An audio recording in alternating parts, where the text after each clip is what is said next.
Hello बच्चों। Basically spring का आज केस ले रहा हूँ, स्प्रिंग्स के केसेस ले रहा हूँ। इनफैक्ट आई शुड से ये लॉज ऑफ मोशन में मैंने खूब पढ़ाया है, वर्क एनर्जी में पढ़ाया है, वीडियो ऑलरेडी अपलोडेड है। तो मैंने सोचा कि क्या कुछ आज किया जाए कि एक ही वीडियो में most of the concepts of spring आ जाए। तो कोशिश यही है कि मैक्सिमम कॉन्सेप्ट्स स्प्रिंग केस में कवर हो जाए, ज़्यादातर एग्जाम्पल्स भी कवर हो जाए, न्यूमेरिकल पार्ट के थ्रू लर्निंग हो। कंसेप्चुअल भी जरूरी है लेकिन न्यूमेरिकल्स के थ्रू कंसेप्ट को अंदर घुसाया जाए, दिमाग में आ जाए। और मैंने कोशिश तो पूरा कर रखा है, तुम्हें मजा भी आएगा। और पूरा वीडियो देखने के बाद फीडबैक देना। इसमें मैंने सिंपल हार्मोनिक मोशन से रिलेटेड जो क्वेश्चन है वो तो हटा दिए हैं, लेकिन आज ज़्यादातर मैं चीज़ें कवर करने वाला हूँ force part and energy part of the spring. तो स्प्रिंग होता क्या, वहां से स्टार्ट करेंगे और काफ़ी आगे तक लेके जाएंगे। इनफैक्ट जेई एडवांस तक के प्रॉब्लम्स का बेस ये बनेगा ये लेक्चर। तो बहुत ही इंटरेस्टिंग होने वाला है, होपफुली आपको मजा आएगा, आखिरी तक रहना लेकिन। तो चलो अब शुरू करते हैं। स्प्रिंग एक इलास्टिक बॉडी है। इलास्टिक बॉडी जो स्प्रिंग होती है उसका कुछ मान लो एक लेंथ है। ये जो मटेरियल से बना हुआ है उसका कुछ कांस्टेंट होता है। और दूसरी बात, इसका एरिया क्रॉस सेक्शन पे भी कुछ डिपेंडेंसी आती है। कई बार हमें लगता है कि एरिया क्रॉस सेक्शन से क्या प्रॉब्लम है, उससे क्या डिपेंडेंसी आएगी। तो मैं आपको रियलाइज कराता हूँ। एक पतला स्प्रिंग ले लीजिए, एक मोटा स्प्रिंग ले लीजिए। तो मोटा स्प्रिंग थोड़ा ज्यादा पावरफुल होगा। स्प्रिंग में फोर्स कितना होता है, स्प्रिंग का कांस्टेंट किस पे डिपेंड करता है, ये मैं आपको इलास्टिक बॉडी से बताता हूँ। आप सबको पता है यंग्स मॉडुलस होता है stress upon strain. Stress upon strain, stress होता है फोर्स अपॉन एरिया, स्ट्रेन होता है change in length upon length. अब यहां से फोर्स अपॉन एरिया नीचे आ गया और एल ऊपर आ गया, डेल्टा एल आ गया। यहां से देखा जाए तो, और ये विद इन इलास्टिक लिमिट होता है, with in elastic limit. Basically ये हुक्स में बताया था। ये जो लेक्चर है, ये सारे लेक्चर्स उन बच्चों के लिए है those who are practicing at final level, those who are looking for a lecture जो उनको कंप्लीट एक बार टाइट करा दे उनके सब्जेक्ट को। तो यहां से हम देखें तो फोर्स आ जाएगा, क्रॉस मल्टीप्लाई करो, Y A upon L into delta L. यहीं से कॉन्सेप्ट आता है के इंटू एक्स का, के इंटू एक्स का, वेयर के इज स्प्रिंग कांस्टेंट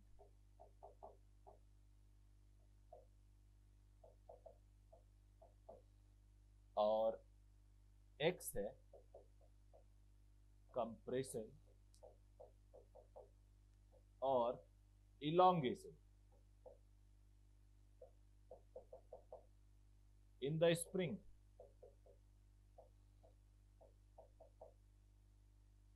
और स्प्रिंग कांस्टेंट जो है वो वाई ए अपॉन एल पे डिपेंड करता है। यानी अगर मैं देखूं तो spring constant Y A upon L, अगर स्मॉल एल लिखता है यहां कैपिटल एल ले लिया है, तो यहां से के इंटू लेंथ बिकम्स वाई ए।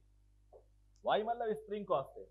जनरली आप सबको पता है, बहुत अच्छी तरह से पता है, यंग्स मॉडुलस मटेरियल पे डिपेंड करेगा, एरिया ऑफ क्रॉस सेक्शन इसकी थिकनेस। तो लंबाई पे स्प्रिंग का कांस्टेंट कैसे डिपेंड करेगा कह सकते हो आप, इसको ले सकते हो कांस्टेंट, और के एल अगर कांस्टेंट हो गया तो के इनवर्सली प्रोपोर्शनल टू लेंथ आ गया। स्प्रिंग की लेंथ छोटी कर दोगे कांस्टेंट बढ़ जाएगा, स्प्रिंग की लेंथ छोटी कर दोगे तो कांस्टेंट बढ़ जाएगा। आप इसको ऐसे भी कर सकते हो।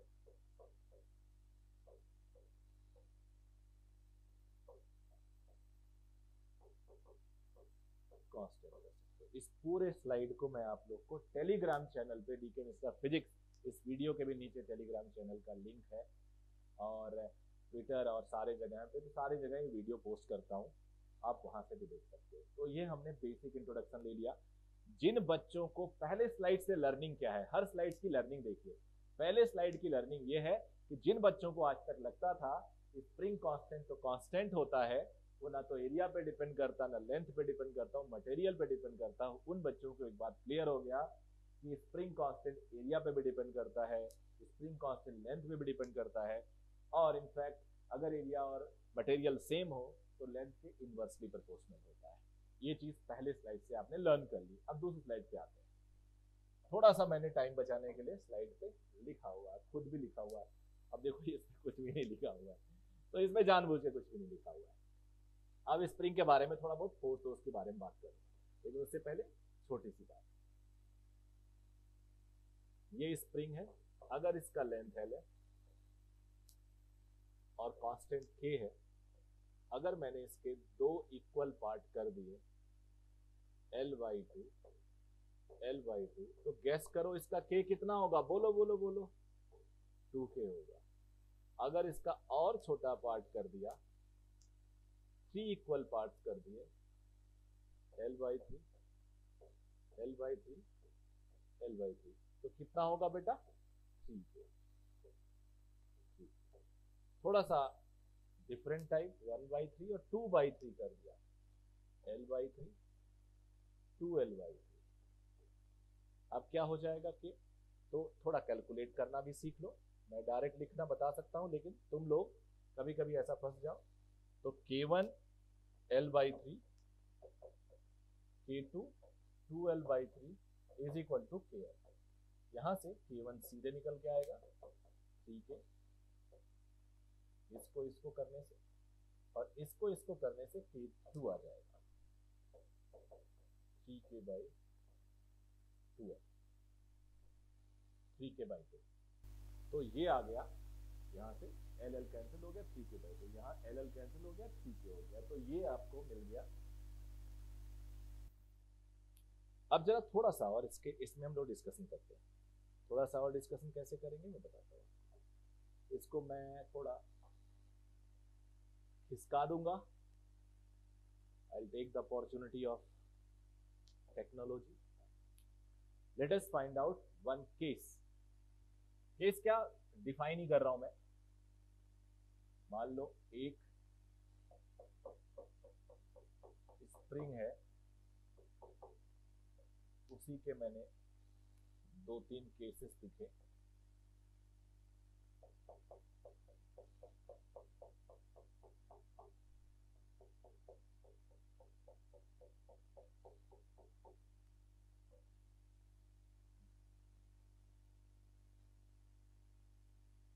ये एक स्प्रिंग ब्लॉक में कनेक्ट कर दिया हूं, इससे तुम लोग थोड़ा कनेक्ट हो जाते हो। X0, तो ये रिलैक्स्ड स्प्रिंग कहलाएगा। रिलैक्स्ड स्प्रिंग यानी क्या हो गया? नेचुरल लेंथ, नेचुरल लेंथ हो गया, तो कोई फोर्स इस पे नहीं लग रहा, नेचुरल लेंथ का स्प्रिंग। अब देखो आगे, आपने एक्सटर्नल फोर्स लगा के इसको खींच दिया, आपने एक्सटर्नल फोर्स लगाया और इसको खींच दिया। एक्सटर्नल फोर्स जिधर लगाया, स्प्रिंग उधर ही खींच गया। But you all know spring will try to restore its position, तो स्प्रिंग का फोर्स पीछे की तरफ आएगा। This one is the force of spring. तो ये एक्सटेंशन का केस है। किसका केस है? एक्सटेंशन, एक्सटेंशन का केस है। अब जरा कंप्रेशन का केस ले लेते हैं। ये नेचुरल पोजीशन है, अपने आप तो स्प्रिंग कंप्रेस होगा नहीं, someone has to compress it।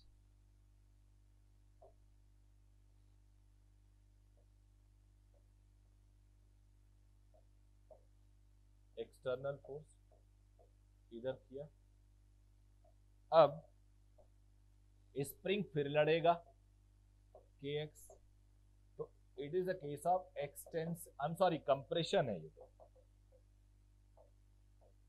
ये कंप्रेशन का केस होता है। तो सबसे इंटरेस्टिंग बात क्या है? तूने स्प्रिंग को आगे खींचा तो स्प्रिंग ने अपोज किया, तूने सोचा चलो हो सकता है आगे खींचने पे स्प्रिंग अपोज करे, तो तूने स्प्रिंग को कंप्रेस करना चाहा थ्रू दिस मास। इस केस में भी स्प्रिंग ने क्या किया? अपोज किया। तो स्प्रिंग हर हाल में अपोज करती है, तो ऐसे ही इस रीजन की वजह से स्प्रिंग को बोला जाता है स्प्रिंग फोर्स। कैसा फोर्स होता है?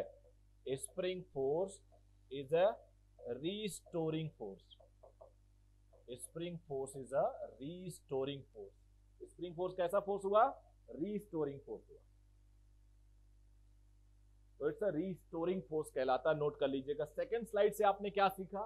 सेकेंड स्लाइड से आपने सीखा कि ये लेंथ पे कैसे डिपेंड करता है, और यहां से आप लोग सीधे सीधे इस चीज को कैलकुलेट कर सकते हो। लेंथ पे कैसे डिपेंड करता है, आपने स्प्रिंग में ये चीज सीखी। और के उस पे लेंथ कट किया जाए 1/3 2/3 कैसे भी, तो के कैसे फाइंड आउट करते हैं? You know this, and you know spring force is a restoring force. So it's a learning also. Those who are very new, they can also understand from this.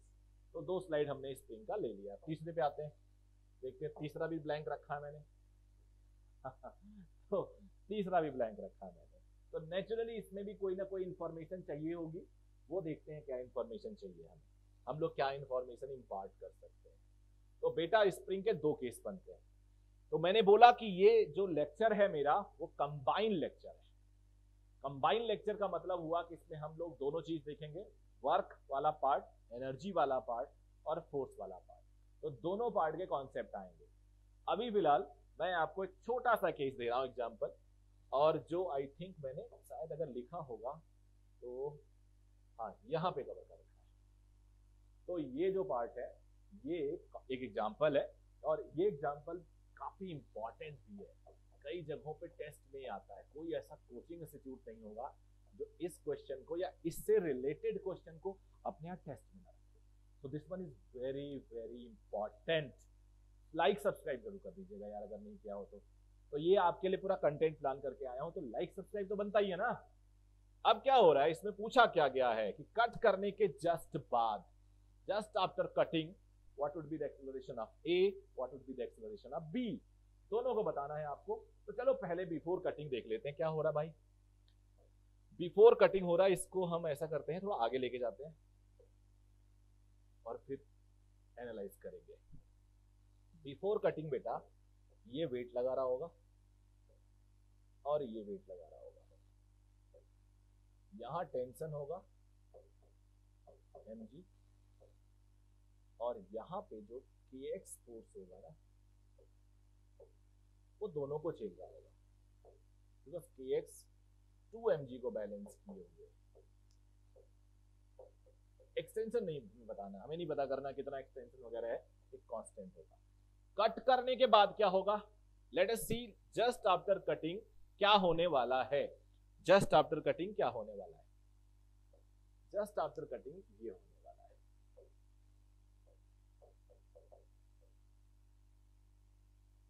इस ब्लॉक को सबसे ज्यादा असर होने वाला है।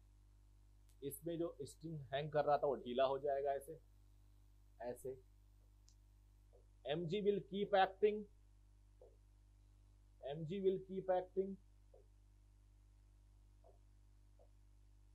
kx will keep acting immediate after cutting, पता भी नहीं चलेगा कट गया नीचे से पैर किसी का। अब क्या होगा, ये ब्लॉक तो नीचे जाएगा, there is no doubt about it, it was b। ये kx था 2mg के बराबर, तो ये थोड़ी देर के लिए ऊपर खींच लेगा। इसमें ये फ्री फॉल भी हम इसको कहते हैं, फ्री फॉल mg एक्ट कर रहा है। तो न्यूटन अंकल ने क्या बोल रखा, Newton second law, net force is equal to mass into acceleration. तो acceleration of b is g, and what about here, 2mg ऊपर लग रहा है, माइनस mg नीचे, is equal to mass into acceleration. Acceleration of a, तो mg आ गया ma, तो दोनों का एक्सेलरेशन है g, but a part, sorry ये a है, लेट मी क्लियर इट। ये ऊपर जा रहा है और ये नीचे जा रहा है। I hope it is clear now. तो ये क्वेश्चन भी आपने सॉल्व कर लिया, which is really very very important. तो अब इसके बाद अगले पेज पे हम लोग आते हैं, और अगला पेज क्या है, इससे बैक चलेंगे, और वो पेज है ये। और ये भी इंटरेस्टिंग क्वेश्चन है, वो कट वाले पे बेस्ड है। तो हो क्या रहा है, एक स्प्रिंग है जिसमें मैंने ग्रेजुअल रिलीज किया है, ग्रेजुअल रिलीज, ग्रेजुअली रिलीज किया। ग्रेजुअल रिलीज का मतलब धीरे धीरे धीरे धीरे आपने छोड़ा, और जब ये अपने आप हैंग करने लगा आपने हाथ हटा लिया। बेसिकली आप ऐसे ला रहे हैं, आपने हाथ में होल्ड कर रखा, शुरू में रिलैक्स्ड है, इसकी लेंथ है, और आपने स्लोली स्लोली स्लोली स्लोली नीचे किया, और एक टाइम बाद जब ये टंगा रह गया तो आपने हाथ हटा दिया। यहाँ कुछ नहीं हो रहा है, यहाँ जो एक्सटेंशन हो रहा है वो सीधे सीधे इस इक्वेशन से आ रहा है, और extension is equal to mg upon g। ये हो गया एक्सटेंशन। अब आ जाते हैं यहाँ पे, यहाँ हमने कट कर दिया टू पार्ट्स में, टू पार्ट्स में आधा कर दिया। तो आधा करने से आपको पता है स्प्रिंग कांस्टेंट डबल हो जाता है। अभी थोड़ी देर पहले हमने देखा, जब ये मास हैंग कर रहा है, यहाँ पे हैंग करा दिया हमने, तो अब आप लोग देख सकते हो जब लेंथ आधा हो गया तो इसका कांस्टेंट डबल हो जाएगा, कांस्टेंट डबल हो जाएगा। अब कांस्टेंट डबल होने से स्प्रिंग थोड़ी पावरफुल होगी, पावरफुल स्प्रिंग ज्यादा एक्सटेंड नहीं करेगी। लेट्स सी mg नीचे 2k हो गया into x, 2k into x. अब इक्विलिब्रियम है यहाँ भी ग्रेजुअली हमने छोड़ा, ग्रेजुअली हमने छोड़ा, ग्रेजुअल रिलीज। तो 2kx plus 2kx,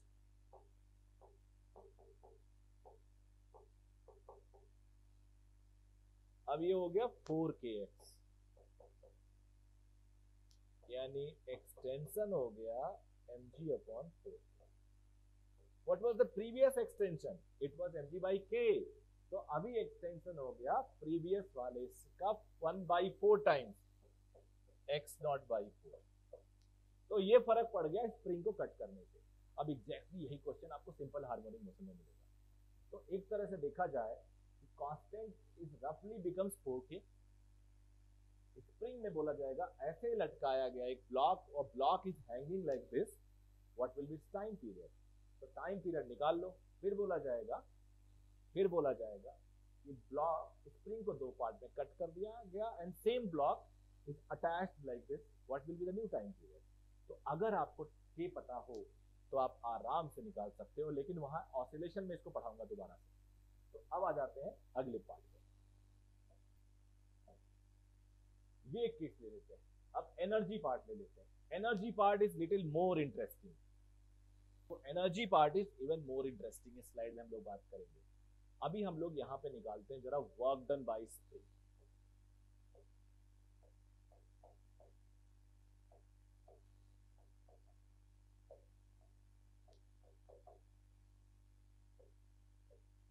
work done by the spring force, basically work done by spring force है वो कितना है, x इज वेरिएबल। तो वर्क डन आप डायरेक्ट नहीं निकाल सकते, you have to integrate it. तो work done by spring is generally force of spring dot displacement.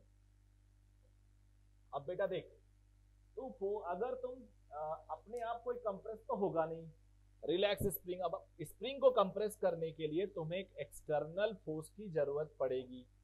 अपने आप देखो स्प्रिंग नहीं कंप्रेस होता, एक्सटर्नल की जरूरत पड़ती है। तो मान लो वो एक्सटर्नल लेके आया हूं मैं, एफ एक्सटर्नल, और एफ एक्सटर्नल इसे पुश कर रहा है, तो स्प्रिंग उसी डायरेक्शन में पुश हो रही है, लेकिन स्प्रिंग फोर्स जो है उसको अपोज कर रही है।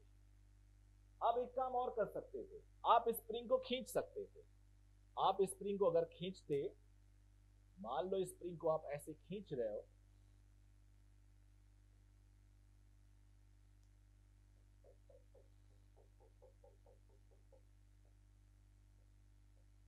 एक्सटर्नल फोर्स की हेल्प से, तो अगेन जिधर एक्सटर्नल फोर्स लगेगा उधर बॉडी खींचेगी, लेकिन स्प्रिंग यहां भी आपका अपोज करेगी, यहां भी आपका अपोज करेगी।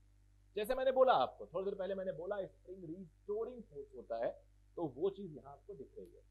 तो यहां डिस्प्लेसमेंट और फोर्स में 180 डिग्री का एंगल है, डिस्प्लेसमेंट एंड फोर्स में 180 डिग्री का एंगल है, and force of spring are at 180 degree and dot product में कॉस आता है, कॉस 180 क्या होता है बच्चे, माइनस।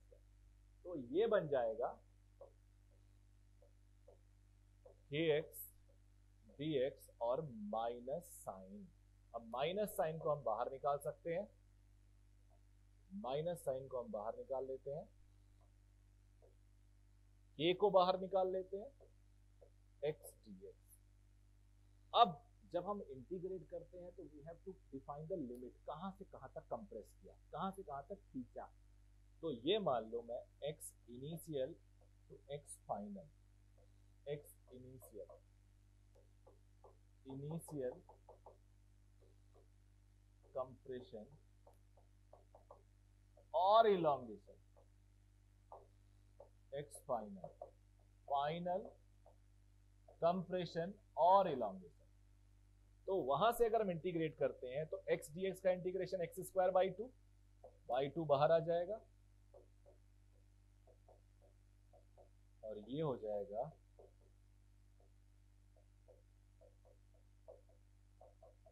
ये x work done by spring forces minus half के X final square minus X initial square.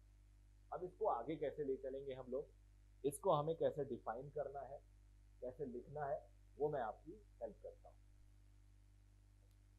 थोड़ा और इंटरेस्टिंग बनाते हैं।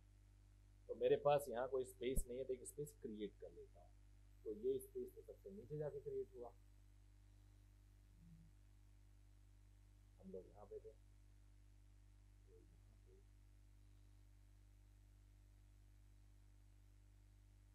चलो मैं इसी में लिखने की कोशिश करता हूँ कि आपको कोई और स्लाइड।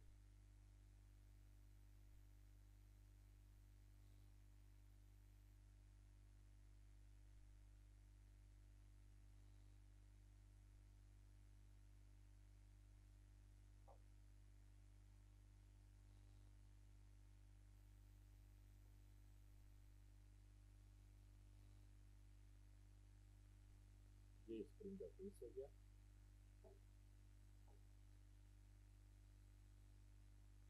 ये यहाँ लिख देता हूँ।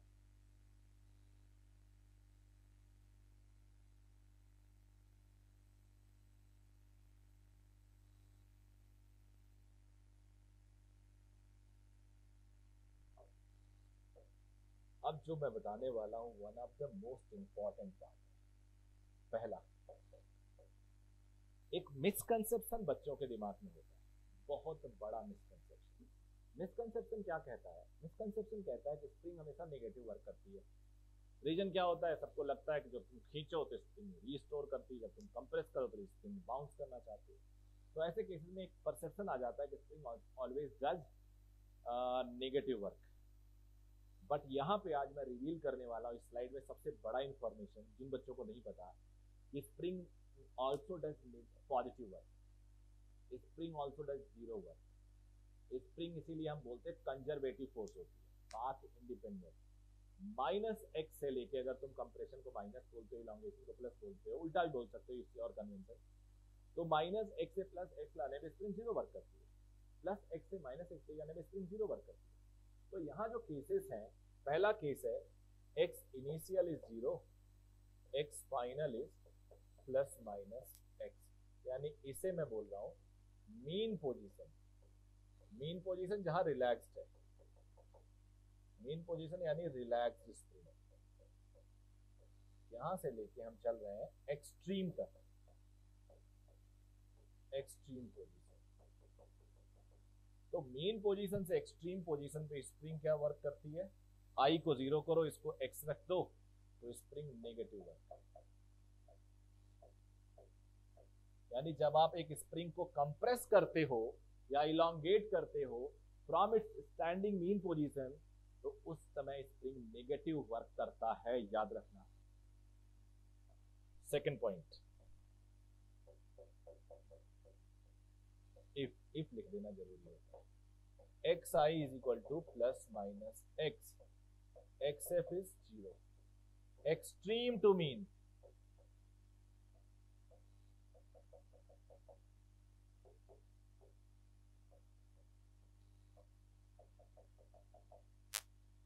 Work done by spring is positive half के एक्स स्क्वायर, पॉजिटिव हाफ के एक्स स्क्वायर। यानी जब तुम खिंचे हुए स्प्रिंग को छोड़ दो या कंप्रेस किए हुए स्प्रिंग को छोड़ दो और जब वो मीन तक आती है, खिंचे हुए स्प्रिंग को छोड़ो, जब वो मीन तक जाती है तो स्प्रिंग पॉजिटिव करती है वर्क।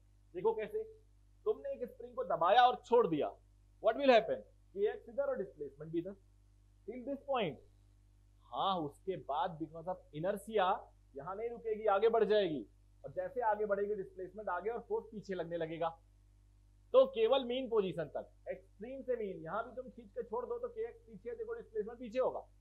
तो एक्सट्रीम टू मीन, याद रखना, extreme to mean, extreme to mean, extreme to mean, extreme to mean spring does positive work, mean to extreme spring does negative work, याद रखिएगा।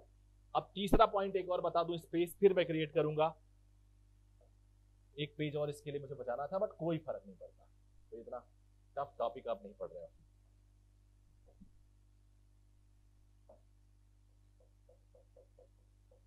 X i is equal to plus minus x, x f is equal to minus plus x, one extreme to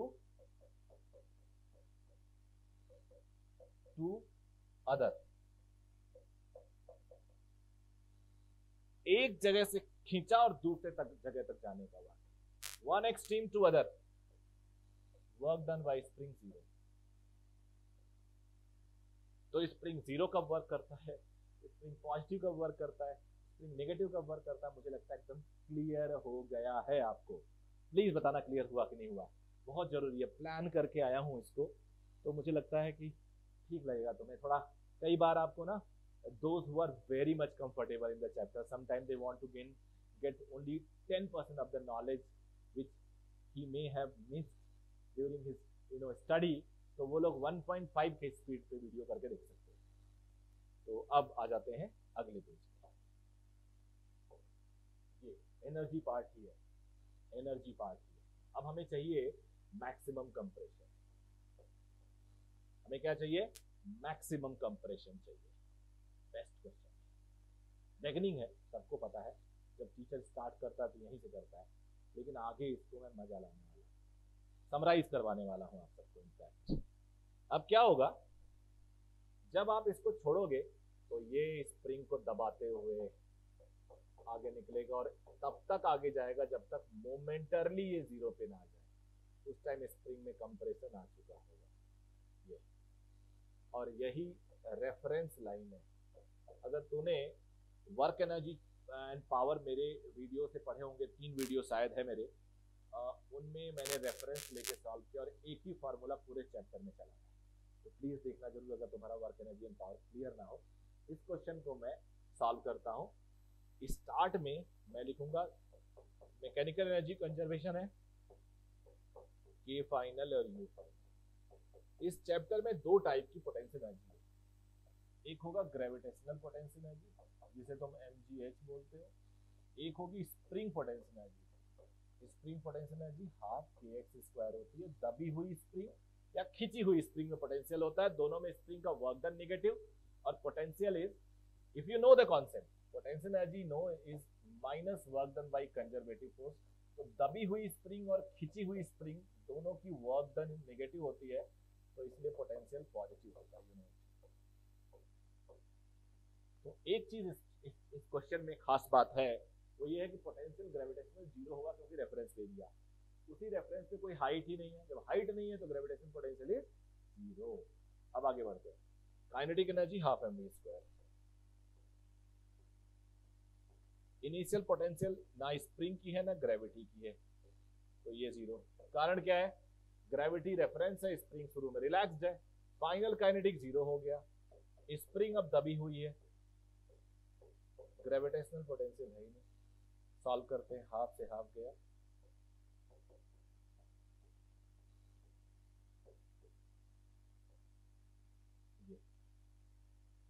ये हो गया maximum compression in the spring. This question is going to, this beginning of the concept is going to definitely give you a lot of confidence. और आगे वाले जो questions है उसके लिए बेस का काम करेगा, बेस का काम करेगा, बता रहा हूं। तो आगे आते हैं, 8वें पेज पे, या दिस क्वेश्चन देख लो ध्यान से। पीछे वाले ब्लॉक को पुश किया, आगे जा रहा है, अब स्प्रिंग को कंप्रेस करेगा, इसको आगे भेजा, आगे जा रहा है, स्प्रिंग को इलोंगेट करेगा। तो इलोंगेट वाले के लिए भी थोड़ी बात कर लेते हैं। अगर यही क्वेश्चन मैं तुम्हें ऐसे बना के देता,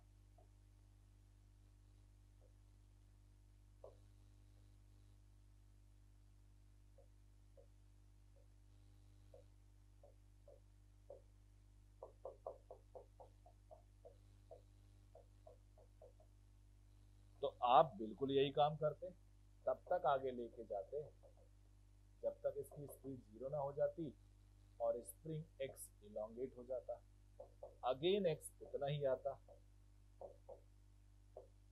जितना ये आया है। तो दोनों सेम थे, कंप्रेशन क्रिएट करो या इलोंगेशन क्रिएट करो। इलोंगेशन में यहाँ जोड़ना पड़ेगा, कंप्रेशन में जोड़ने की जरूरत नहीं है, जोड़ भी दोगे तो भी कोई फर्क नहीं पड़ेगा। तो ये दो टाइप के न्यूमेरिकल आगे आपको कितना हेल्प करेंगे वो देखते हैं। 8वें स्लाइड पे आते हैं। एक स्लाइड मिसिंग थी, उसमें कुछ नहीं था। अब ये क्वेश्चन बेटा, ये बेसिकली मोमेंटम का क्वेश्चन हो जाता है। मैं इसको समझाने की कोशिश करता हूँ। ये मोमेंटम में हम लोग पढ़ाते हैं, वर्क एनर्जी और मोमेंटम का कॉम्बिनेशन है। होता क्या है देखो जरा, जब तुम इसको वेलोसिटी दोगे तो आगे बढ़ेगा, स्प्रिंग को कंप्रेस करेगा। अब स्प्रिंग जब कंप्रेस होती है तो मैं ड्रॉ कर दे रहा हूँ, फिर अभी अंडू करके इसको कैंसिल कर दूंगा। ये एक फोर्स लगाएगा के अपोज करेगा, यहाँ पे तो न्यूटन थर्ड लॉ से यहाँ हो जाएगा के। अब क्या होगा, ये ब्लॉक रिटार्ड करेगा, यानी स्पीड विल स्लो डाउन। ध्यान से सुना मेरी बात को, यही कुछ हमें मिलने वाला है आपको। और इसका एक वेलोसिटी बढ़ेगा, so it will increase its velocity, it will decrease its velocity, it will gain some velocity, it will lose some velocity.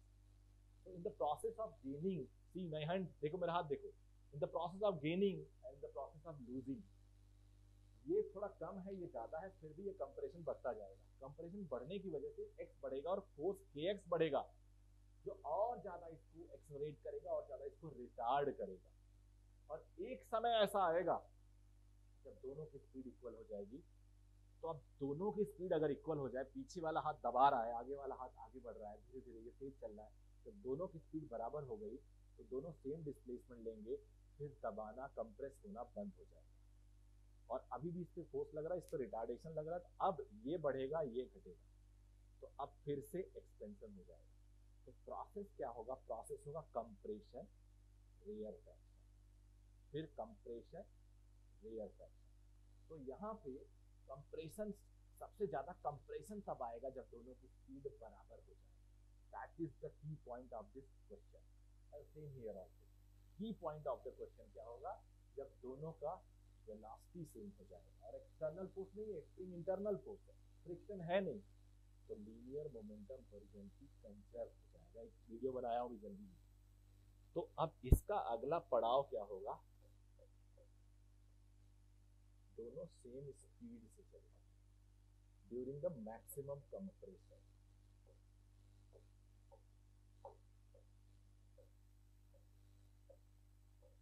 और ये मान लो मैक्सिमम कंप्रेशन हो चुका है, तो लीनियर मोमेंटम कंजर्वेशन।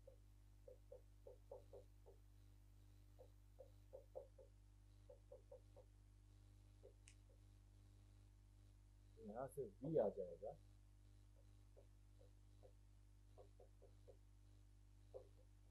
अब सॉल्व करते हैं energy conservation.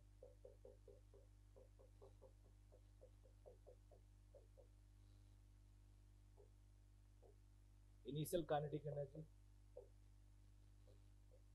Initial potential 0, final kinetic,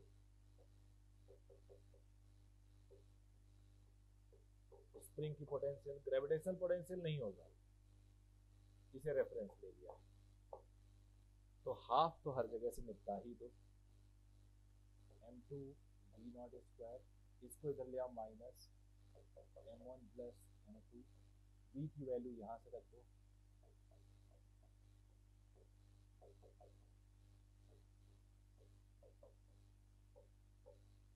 इसको सॉल्व करते हैं, इसको मैं बाद में यूज कर दूंगा। कि x square equal to m2v0 square, ये कैंसिल हो जाएगा, 1 minus m2 upon m1 plus m2, ये आ जाएगा एलसीएम लो, यहाँ m1 plus m2 minus m2 cancel हो जाएगा, m1 बचेगा।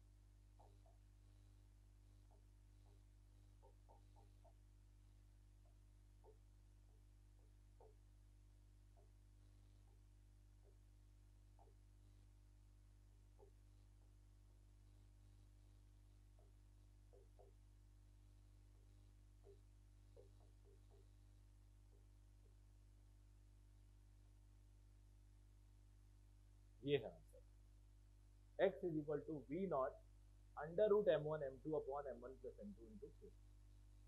This is the right answer. इसको मैं क्या लिखने वाला हूं, x is equal to V not m reduced mass upon k।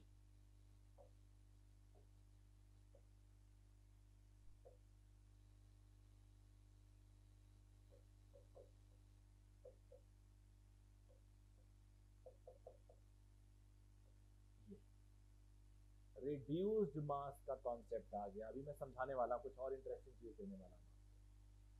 ये कंप्रेशन का केस है, ये इलॉन्गेशन का जो केस है ना, इस इलॉन्गेशन के केस में भी यही आने वाला है। x is equal to, you may write it max, here also you may write it max v naught reduced mass upon k, where reduced mass is this one। तो कंप्रेशन इलॉन्गेशन कुछ फर्क नहीं पड़ता, दे आर लाइक सेम। आप दो block लो, उसको एक मान लो। अब जरा अगले एक आखिरी पेज पे आके थोड़ा समझा दूं, फिर आऊंगा दोबारा एक और कॉन्सेप्ट इसको देने में। यानी मैं अब इसे ऐसे बोलने वाला हूं, मेरे पास एक ब्लॉक है, एक और ब्लॉक जुड़ा है स्प्रिंग के थ्रू, ये जा रहा है, मुझे x मैक्स निकालना है, इसको मैं ट्रीट कराऊंगा ऐसा।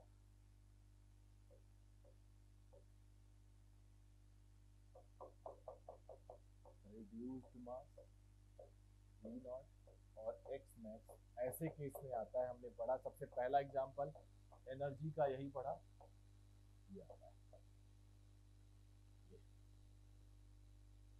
और आगे आते हैं, एक और आगे नहीं, इसी पेज पे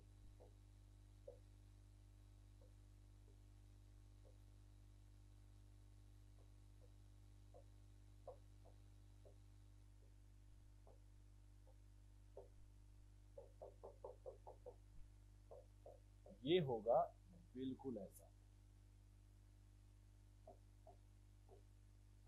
रिड्यूस्ड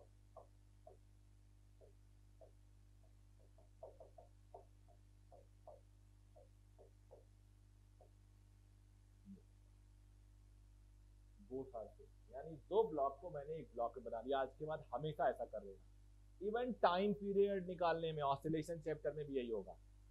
चलो अब एक चीज और बताते हैं। ये क्वेश्चन उसी से मिलता जुलता क्वेश्चन है। एक ब्लॉक गया, हिट कर गया। कई बार हिटिंग प्योर इलास्टिक हो सकती है, कई बार हिटिंग प्योर इनइलास्टिक हो सकती है। तो बेटा इलास्टिक हो या इनइलास्टिक हो, मोमेंटम तो कंजर्व रहेगा ही। तो उस मोमेंटम से इसकी स्पीड निकाल देना और इसको बना देना रिड्यूस्ड मास। देखो मैं कैसे बनाता हूँ, यहाँ तो प्योर इनइलास्टिक, प्योर इनइलास्टिक का मतलब ये चिपक गया, चिपक जाने के बाद इसका मास बन गया m नॉट प्लस m2। मान लो स्पीड हो गया v। जस्ट उसके बाद ये सिचुएशन है और उसके बाद हमें मैक्सिमम कंप्रेशन निकालना है। अब मैक्सिमम कंप्रेशन निकालने के लिए तुम सबको अभी अभी बताया है, it will behave like reduced mass और ये v मैक्सिमम कंप्रेशन होगा v reduced mass by k। अब रिड्यूस्ड मास तो मैं बता देता हूं, m1 m2, m1 जरूर m1 प्लस m0 बन गया, m2 वही रहा अपॉन m1 प्लस। ये बन गया रिड्यूस्ड मास। और v कितना हुआ उसके लिए momentum conservation, m not v not m not plus m2 into v, so v is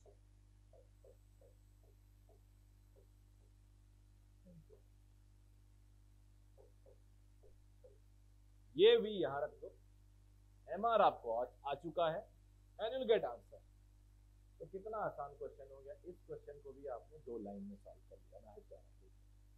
आपने इसे टक्कर की, वेलोसिटी इसकी निकाल लिया, चिपक गया, हो सकता है चिपके ना, हो सकता है इलास्टिक कुछ और थोड़ा कॉम्प्लिकेट किया जाए, कोफिशिएंट ऑफ इनके बीच में रेस्टिट्यूशन देखे, बट मोमेंटम कंजर्व होगा। कोलिजन वाला कॉन्सेप्ट क्रॉस लगा लेना अगर कुछ टफ करने की कोशिश की तो, अदरवाइज यही क्वेश्चन आएगा आपके एग्जामिनेशन में। और ये 2 ब्लॉक मिलते ही आप रिड्यूस मास लेके चलोगे, वेलोसिटी कितना है मोमेंटम कंजर्वेशन से, और डिस्प्लेसमेंट मैक्सिमम कंप्रेशन कितना है रिड्यूस मास कॉन्सेप्ट से आ गया। तो ये हो गया। अब एक चीज और बताऊंगा अभी तो है तो एक कॉन्सेप्ट और बचा हुआ है, एक पेज बचा हुआ है, उस पेज को यूज करने का मन कर रहा है ये, तो थोड़ा रैंडम है ये। अब यहाँ पे इस पेज को मैं ऐसे यूज कर रहा हूँ,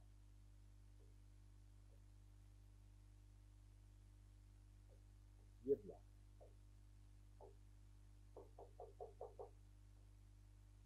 ग्रेजुएट, अब देख चुके हैं।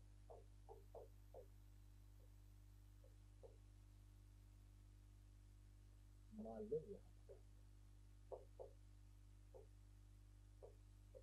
ग्रेजुअल रिलीज में क्या होगा, weight is balanced by spring force, और ये रुक जाएगा।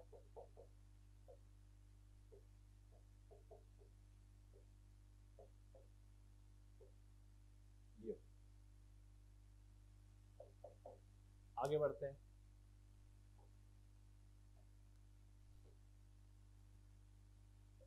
अब एक नई चीज बता रहा हूं, बहुत सारे बच्चे आप जानते हो, मैंने ऐसे होल्ड कर रखा, रिलैक्स है। Relax means no compression no elongation.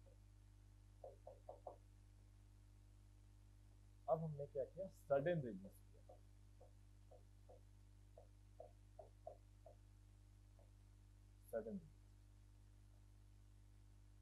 Sudden release का मतलब क्या हुआ, हाथ लगाया तो हाथ नीचे कर लिया, जैसे तूने हाथ नीचे किया ये जूम नीचे जाएगा, और तब तक जाएगा जब तक इसकी स्पीड 0 ना हो जाए, और फिर ये ऑसिलेट करने लगेगा ऐसे ऐसे। तो यहाँ पे अब जो एक्सटेंशन आएगा वो मैक्सिमम आएगा, और जब भी कोई मैक्सिमम और मिनिमम का केस आता है वहां एनर्जी कॉन्सेप्ट लग जाता है, एनर्जी कॉन्सेप्ट आ जाता है मैक्सिमम और मिनिमम में। तो यहाँ पे और ग्रेविटी है, that is conservative force, spring is a conservative force, तो मैकेनिकल एनर्जी कंजर्व होगा, कोई एक्सटर्नल फोर्स है नहीं, हाथों ने हटा लिया था। तो अब क्या होगा, एनर्जी कंजर्व कराने के लिए के आई यू आई के एफ यू एफ, किसी एक को रेफरेंस लेना होगा। तो इनिशियल और फाइनल में से, इनिशियल पोजीशन ये है, फाइनल पोजीशन ये है, चलो मैं इनिशियल को रेफरेंस ले लेता हूँ, चॉइस आपकी है, फाइनल को भी ले सकते हो। तो रेफरेंस पे जब हमने छोड़ा तो काइनेटिक एनर्जी शुरू में भी 0 थी, रेफरेंस को ही इसी को रेफरेंस किया, पोटेंशियल ग्रेविटेशनल पोटेंशियल भी 0, स्प्रिंग शुरू में तो रिलैक्स था ही, कोई कंप्रेशन नहीं था, फाइनल काइनेटिक अभी भी 0 है, बट स्प्रिंग की पोटेंशियल एनर्जी डेवलप हो गई हाफ के एक्स मैक्स स्क्वायर, और रेफरेंस से नीचे है तो ग्रेविटेशनल पोटेंशियल mg h जो आता है वो नेगेटिव है, h की जगह पे x मैक्स लिखेंगे हम, एक x कैंसिल हो गया, तो यहां से x मैक्स जो होगा वो होगा 2mg/k, ये 2mg/k होगा, x मैक्स होगा 2mg/k, ट्वाइस ऑफ mg/k, ये आ गया बेटा x मैक्स। यहां क्या आया था mg/k, यानी जितना इसका एम्पलीट्यूड है, बेसिकली जितना इसका एक्सटेंशन है उसका डबल है ये।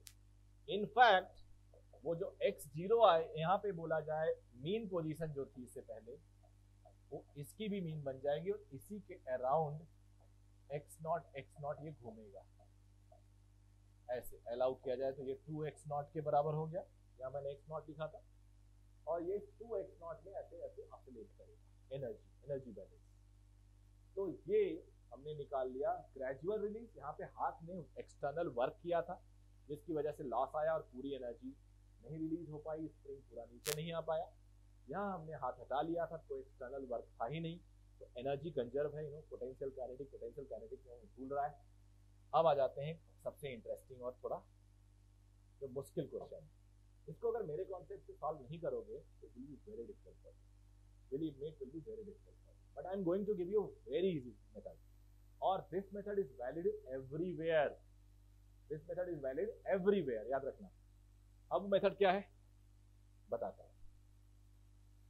अब हमें निकालना है यहाँ एक्स मैक्स, हमें निकालना है maximum extension,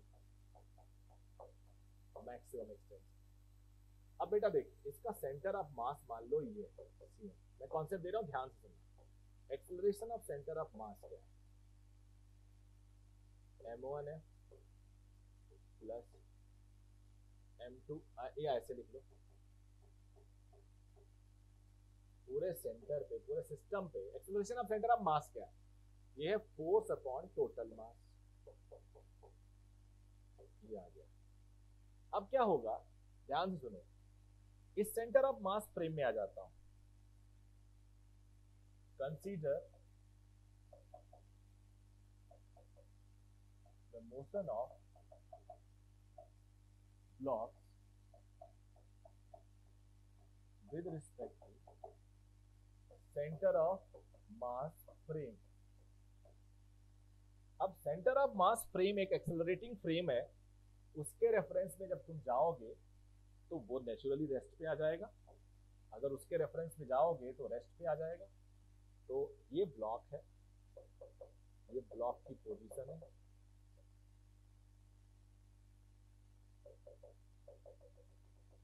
centre of mass frame में गए, सेंटर ऑफ मास फ्रेम, अब ये रेस्ट पे हो जाएगा, ये फोर्स लग रहा था, एक्सेलरेशन इधर था, ये एक्सेलरेशन है सेंटर ऑफ मास का,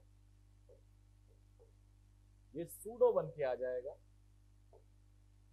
m2 a सेंटर ऑफ मास, इस पे सूडो आ जाएगा m2 a centre of mass.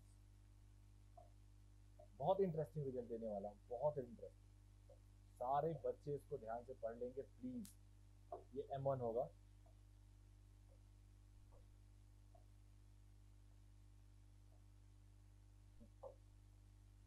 Colour का ध्यान देना पड़ता है, ये हो गया, ये जो ब्लॉक, देखता हूं इस ब्लॉक पे नेट आगे की तरफ फोर्स कितना होता है, तो F माइनस नेट आगे की तरफ जो फोर्स होगा वो होगा, मान लो m minus, I am sorry, F minus m1 AC, F minus m1F upon m1 plus, ये हो जाएगा। इसको सॉल्व किया जाए, यहां लिख देता हूं, थोड़ा हो सकता है कि गिनती की प्रॉब्लम आ जाए। नेट आगे को फोर्स आएगा, सॉल्व करो, इतना आएगा, let it be F dash, ये कितना आएगा,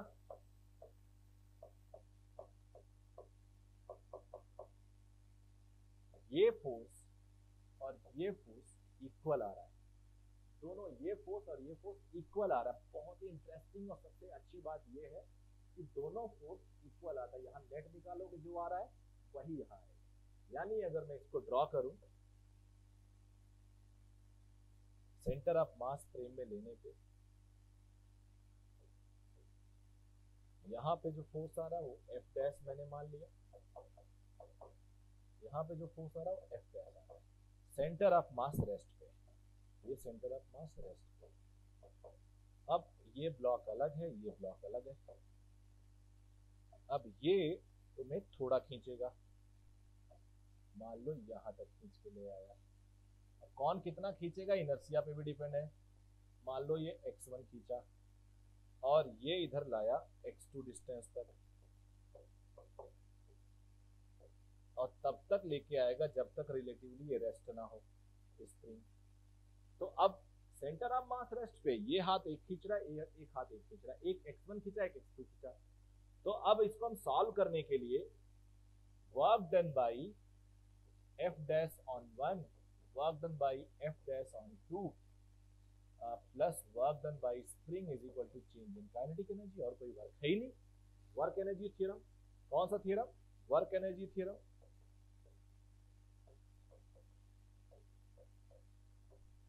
वर्क एनर्जी थ्योरम कहता है work done by all the forces is equal to change in kinetic energy. Wall नहीं है, वर्क डन बाय ऑल। तो अब ये फोर्स इधर जा रहा है, पॉजिटिव वर्क करेगा, जिधर जा रहा है उतना डिस्प्लेस कर रहा है, ये जिधर जा रहा है उतना डिस्प्लेस कर रहा है। स्प्रिंग पूरे प्रोसेस में कितना खिंच गई?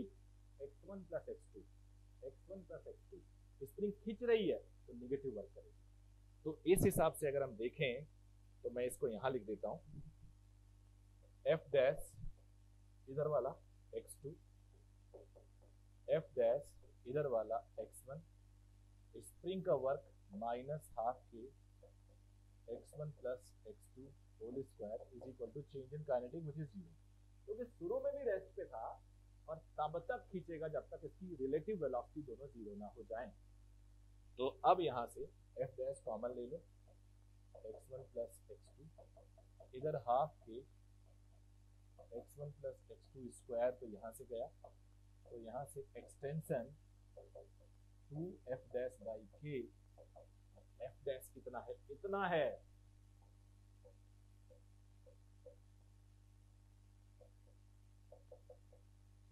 ये आंसर।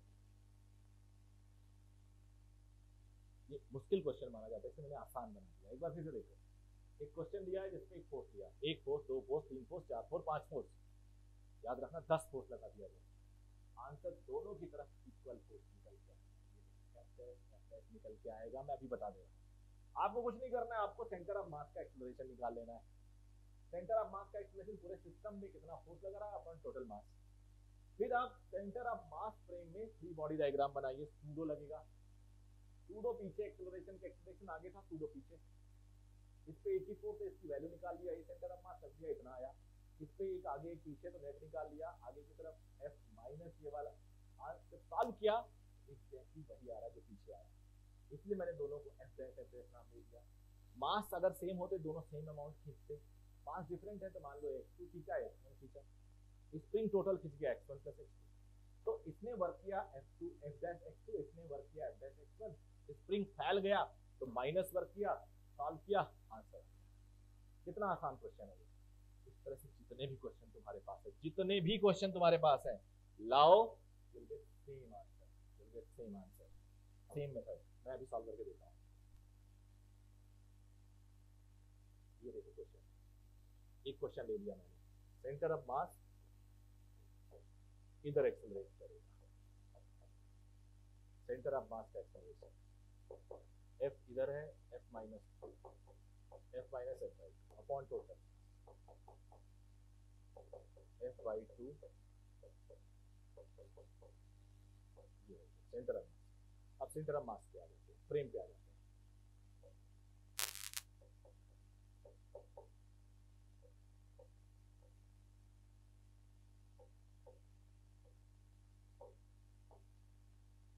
एक्सेलरेशन इधर था, सूडो पीछे लगेगा,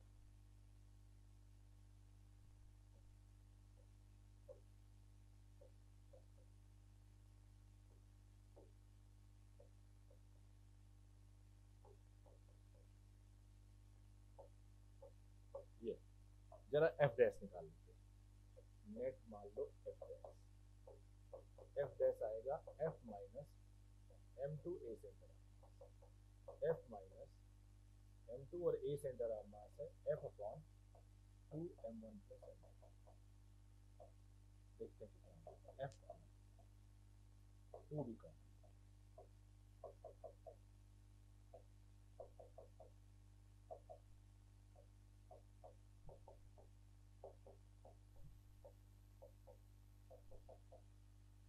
इधर है, इधर को मान लो f डबल डैश आता है। थोड़ी देर के लिए मैं मान के चल रहा हूँ इक्वल नहीं, कलर चेंज कर लेंगे।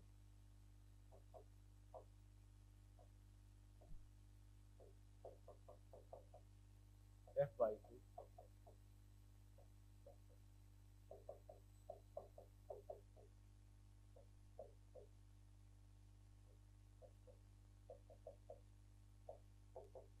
F/2 कॉमन ले लेते हैं।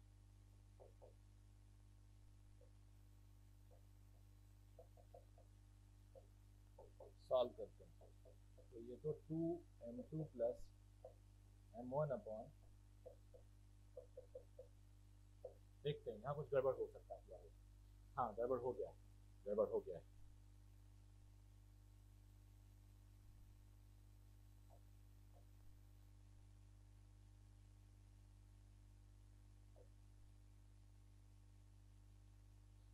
अब दोबारा देखते हैं इसको इसको सॉल्व करते हैं। यहाँ पे f माइनस इतना आया, यहाँ पे इतना आया, इसको f डैश मान लिया, इसको f डबल डैश मान लिया। तो चलो f डैश निकालते हैं। f डैश इतना आया, यहाँ से आप f कॉमन ले लीजिए, 1 माइनस ट्वाइस LCM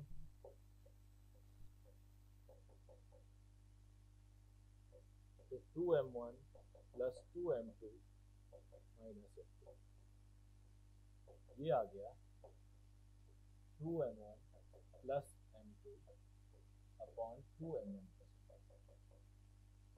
इसको मैंने f डैश दे दिया। यहाँ देख लेते हैं, एग्जैक्टली सेम आएगा, एग्जैक्टली सेम आएगा।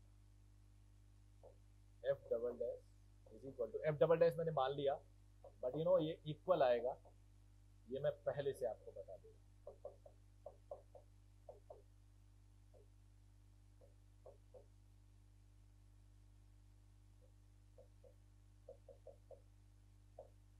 f/2 कॉमन ले लेते हैं,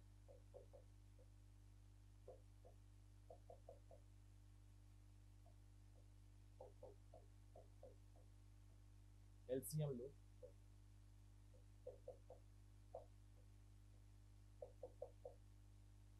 ये m1 है, सॉरी ये m1 है, ये m1 है। कई बार कुछ टाइपो मिस्टेक हो जाते हैं। ये m1 already,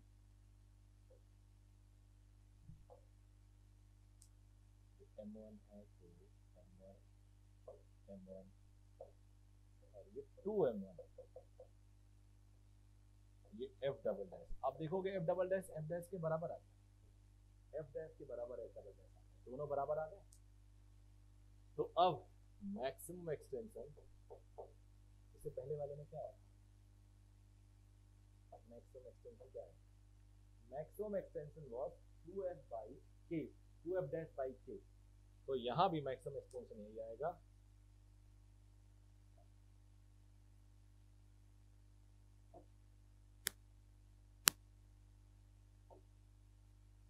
maximum extension 2f dash by k, 2f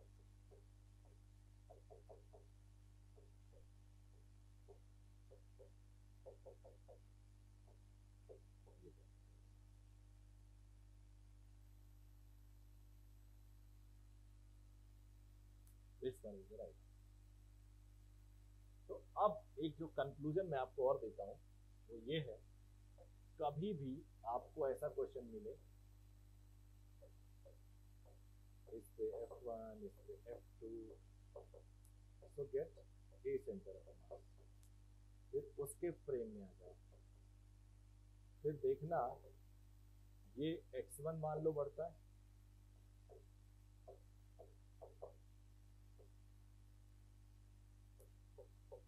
ये x2 बढ़ता है,